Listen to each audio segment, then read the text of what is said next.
Hello বন্ধুরা, তো দেখুন বাজার এসছে। এখন কটা বাজে? এখন বাজে 12:30, পুরো 12:30 বাজার এসছে।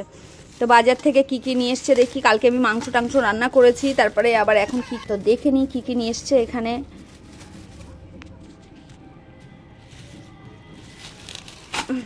দেখাই আপনাদের। তো এখানে নিয়ে এসছে চিংড়ি, দেখতে পাচ্ছেন এখানে চিংড়ি নিয়ে এসছে। আর অনেকটাই নিয়ে এসছে চিংড়ি মাছ, একদম মানে 1-1.5 কেজি 2 কেজির মতো চিংড়ি নিয়ে এসছে,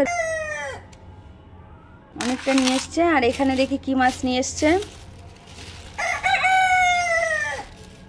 মাছ খেতে আমার খুব ভালো লাগে, এটা সত্য কথা, কিন্তু এটা সেটা মাছ না।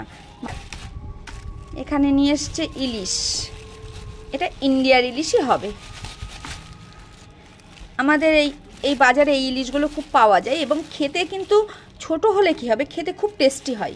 বেশি ছোট না, তো মাঝারি সাইজের, কিন্তু খেতে খুব ভালো হয়।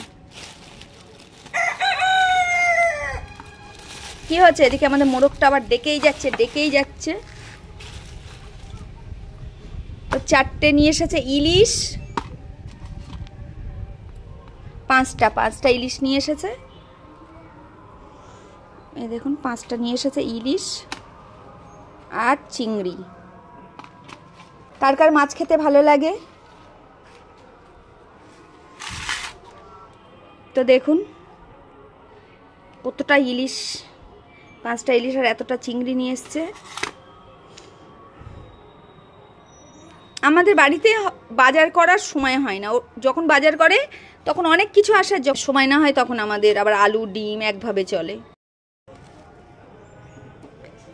এই যে আমাদের মোরগ আছে, দেখতে পাচ্ছেন। কেনেন তাহলে আমার চেনাশোনা মানুষ কমেন্ট বক্সে জানাবেন। একদম কালো মোরগ দেখতে, মাংসও কালো, এর চোখও কালো, সব কালো। এই দেখুন, আর দেখতে এত মানে সুন্দর, লেজগুলো দেখেছেন কত সুন্দর। এই দেখুন। বলুন আমি মাছগুলো রান্না করি। এটা সাবস্ক্রাইব করে পাশে থাকবেন আর বেশি বেশি বেশি বেশি লাইক করবেন। বাড়িতে অনেক কিছু রান্না আছে, তো ভাবলাম আমি এই 2টো মাছ করে নিই, আর বাকিগুলো পরে আবার করব। তো ইলিশ মাছ দুটো আমি বেছে কেটে রাখি। তো আমি মাছগুলো তুলে রেখেছি, আর এখান থেকে 2টো ইলিশ মাছ নিয়ে নিয়েছি, কেন বাড়িতে অনেক কিছু রান্না আছে। তো এই মাছগুলো আমি কেটে আপনাদের জন্য একটা রেসিপি করে দেখাবো। তো চলুন। তো দেখুন এখানে আমি 3টে মাছ নিয়েছি, ভেবেছিলাম 2টো নেব, কিন্তু 3টে নিয়ে নিয়েছি।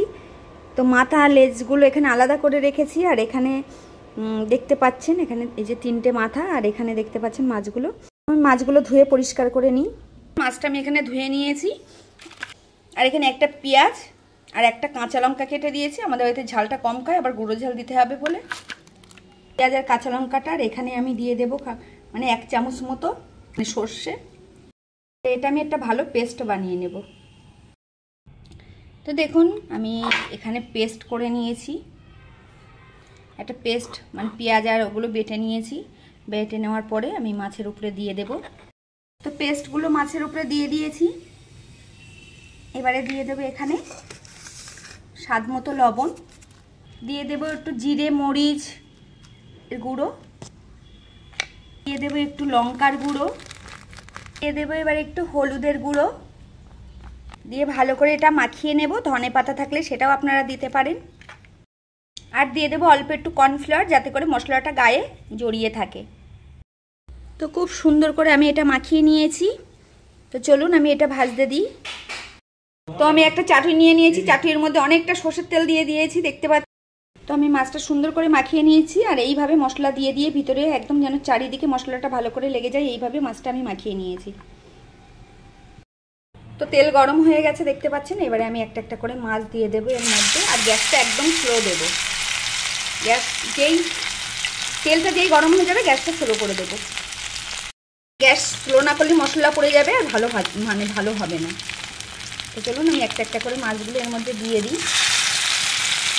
এই ধরনের ভিডিও দেখার জন্য আমার চ্যানেলকে সাবস্ক্রাইব করে পাশে থাকবেন। আর আমি খুব কষ্ট করছি, 3টে বছর ধরে আমার পাশে থাকুন, আমাকে একটু সাপোর্ট করুন। আর যাদের সাপোর্ট দরকার আমাকে কমেন্ট বক্সে জানাবেন, আমিও তাদের সাপোর্ট করব, পাশে থাকবো। আর যারা নতুন ইউটিউবার তাদেরও একটু সবাই মিলে একটু দেখুন, সাপোর্ট করুন।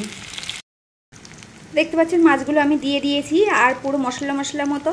আর গ্যাসটা একদম স্লো দিয়ে দেবো, আস্তে হবে। আর একটা ঢাকনা দিয়ে দেবো। তো দেখুন এবারে আমি মাছটা উল্টে দেব। ওই পিঠটা কেমন হয়েছে দেখাই। প্রত্যেকটা মাছ আমি এইভাবে করে উল্টে দেবো। তো দেখতে পাচ্ছেন ভাজা ভাজা হয়ে যাচ্ছে। আর এই তেলটাও আপনারা গরম ভাতের সঙ্গে খেতে পারবেন। দারুণ তেল, মানে মাছের সঙ্গে সঙ্গে মাছের তেলও বার হচ্ছে এবং যে সর্ষের তেলটা এটাও খুব সুন্দর লাগবে। একটা একটা করে উল্টে দিই। তো দেখতে পাচ্ছেন উল্টে দিয়েছি, কি সুন্দর হয়েছে। প্রত্যেকটা উল্টে দিয়েছি আমি। আর তেলটাও খুব সুন্দর লাগবে খেতে গরম গরম ভাতের সঙ্গে। তো দেখুন মাছ ভাজাটা হয়ে গেছে, দারুণ হচ্ছে, খুব সুন্দর সেন্ট বার হচ্ছে। তা তেলটা শুদ্ধই আমি নামিয়ে রেখে দেব, কেননা বাড়িতে সবাই আমাদের এই তেল খুব ভালোবাসে। তো দেখুন আমি একটা পাত্র নিয়েছি, পাত্রের মধ্যে তেল শুদ্ধ মাছটা ঢেলে নেব। তো একটা পাত্রে ঢেলে নিয়েছি, মাছগুলো সুন্দর হয়েছে। তো চলুন গরম গরম ভাতের সঙ্গে খেয়ে নিই। আর এই ধরনের ভিডিও দেখার জন্য আমার পাশে থাকবেন, সাথে থাকবেন, বেশি বেশি সাবস্ক্রাইব করবেন। আপনারাও ভালো থাকুন, আমরাও ভালো থাকি। আপনারা দোয়া করবেন, আমিও দোয়া করব। তো আমি ভাত খুলে নিয়েছি দেখুন। আর এই গরম গরম মাছ ভাজা, মাছের ভাজার তেল নিয়ে নেব। দেখতে পাচ্ছেন দারুণ খেতে। খেয়ে দেখবেন এইভাবে এই রেসিপিটা বানিয়ে, আর পাশে থাকবেন।